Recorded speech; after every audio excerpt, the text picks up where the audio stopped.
ছেলেরে প্রশ্ন করে, তোর কাছে তোর বউ বড় না আমি বড়? আছে না নাই? এটা একটা প্রশ্ন হইল।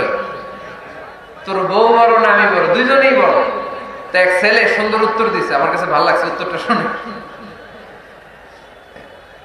এক মা প্রশ্ন করছে, তোর এতদিন আমি লালন পালন করে বড় করলাম, জীবন যৌবন তোর জন্য শেষ করলাম, আজকে বউ পাইয়া বউ তোর আপন হয়ে গেল। এবার ছেলে উত্তর দিছে, মা আমার মুখ থেকে মা ডাক শোনার জন্য তুমি কি কষ্টটাই না করছো জীবনে। 10 মাস আমার পেটে ধারণ করলা, খাইতে পারো নাই, বমি করছো, খালি ওষুধ খাইছো, তোমার পেট কেটে আমার বের করা হয়েছে, 2 বছর আমার দুধ খাওয়াইছে, পেশাব পায়খানা পরিষ্কার করেছে, বয়স যখন 3-4 তখন তোমার আমি মা ডাকছি। এই মা ডাকটা শোনার জন্য তুমি এত কষ্ট করছো, আর আরেকবারের মাইয়া এই ঘরে আইসে তোমার মা ডাকা শুরু করছে। যেই মেয়েটা তোমার মা ডাকে সে আমার আপন হবে না কেন মা? ঠিক কিনা?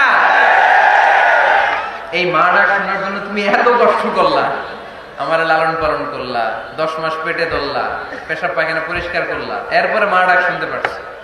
আর আরেকবারের মেয়ে জানা নাই চিনা নাই এসেই তোমার ডাকা শুরু করছে মা। তো যে আমার মারে মা ডাকে তার স্থান তো আমার কলিজায়, ঠিক কিনা? যাদের হৃদয়ে আছে আল্লাহর ভয়, তারা কভু পথ ভুলে যায় না।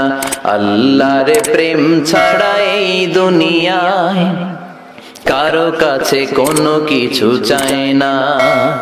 রাতের আধার